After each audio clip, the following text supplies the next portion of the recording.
Spider-Man is regarded as one of the most popular characters ever created in fiction. However, you'd be surprised to know that some people have no idea who he is. How is that possible? I mean, it's freaking Spider-Man for Pete's sake. Everybody knows the story. Kid gets bitten by a spider, loses an uncle, and devotes the rest of his life to a single motto. While this is true, there are some parts of Spidey's character that most people get wrong or flat out ignore entirely. So in this video, I'm going to look at examples from the comics and other media to counter most of the things I've heard mentioned when discussing this topic. Real quick, if you're interested in more topics like this and want to see more, consider dropping a like, commenting, and subscribing. Now back to the video.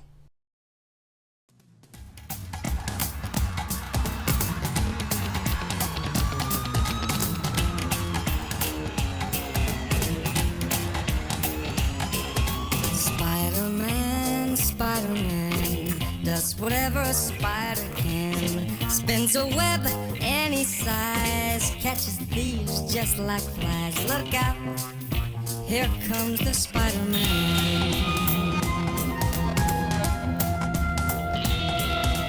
Is he strong? Listen, buddy, he's got radioactive blood. Can he swing from a thread?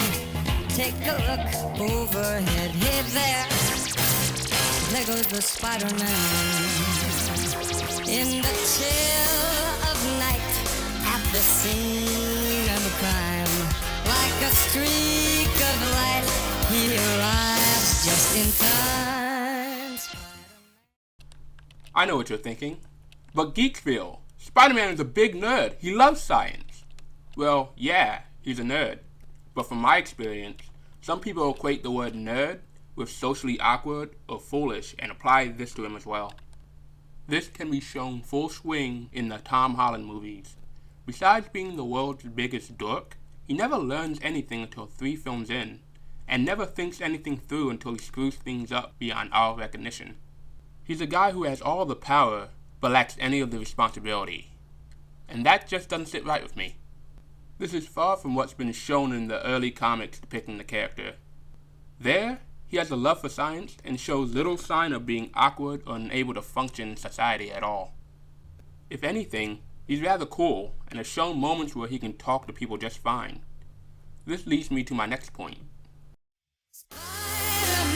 Spider-Man does whatever a spider can. Spins a web any size, catches thieves just like flies. Look out, here comes the Spider-Man. A while back, a friend and I had gotten back from seeing No Way Home.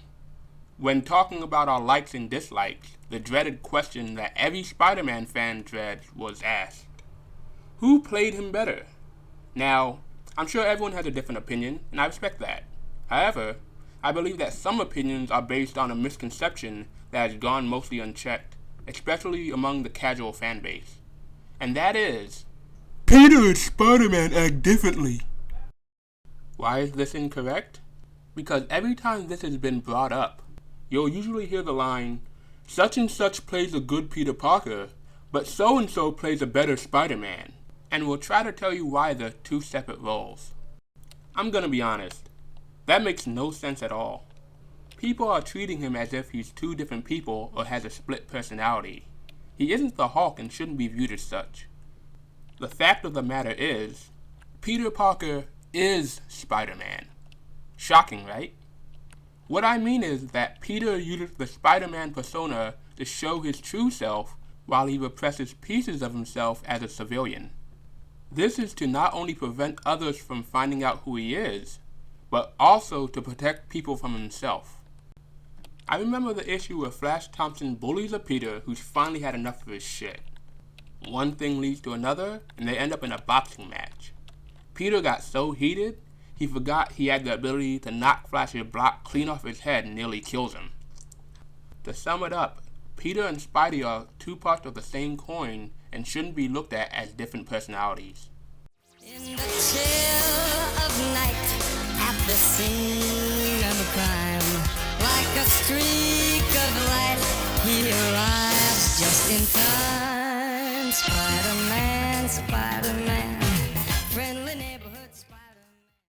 This part of the video may be a bit controversial. Over the course of a decade, I've seen a lot of versions of Spider-Man, and granted, you'll get some slight deviations here and there, but usually they'll make him out to be this overly annoying Deadpool-level chatterbox. The worst example is, say it with me now, Tom Holland. Don't get me wrong, none of the decisions made for those movies are his fault. He's a fantastic actor that knows how to play to his strengths. The fault to me entirely goes to Marvel for providing him like he's hopped up on Xanax pills. Spider-Man is annoying, but not in the way you typically view someone as. He cracks jokes, but doesn't constantly talk someone's head off. Again, that's Deadpool. Even so, he mostly jokes around with his criminals. This is done in an effort to distract them or catch them off guard. Little did you know, he also mocks them harshly based on their looks. He'll call the Kingpin fat, make fun of someone's costume, the works. While some believe he shouldn't be doing this anymore, you can't deny that this is a part of his character and how he's operated for decades until the modern age. Besides, the point of him mocking his enemies is to offend them in the first place. Again, to catch them off guard. Look at it like this. If you were being mugged in an alley and Spider-Man came to stop it, would you be more concerned that he was making sure you didn't die? Or the fact that he fat-shamed him? Gee, thanks for saving my life, Spider-Man, but I don't think you should have been calling him all those names. That's kind of problematic. Cancel Spider-Man 2022. Honestly, I feel that if Spider-Man actually cared about the criminals, he wouldn't be making jokes of them at all. You don't see Superman making fun of Lex Luthor's bald head, do you? Recent arguments are being made that he should be more tolerable and not act this way because children might pick up on this and do the same.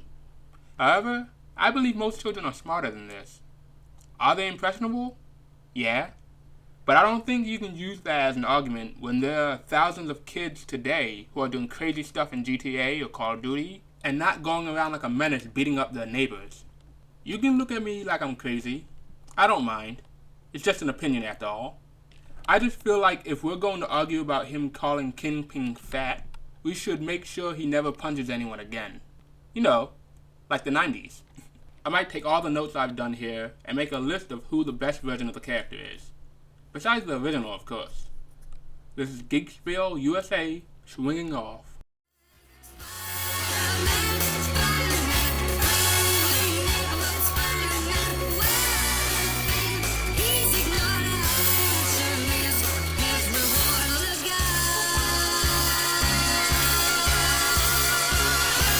Here comes the Spider-Man.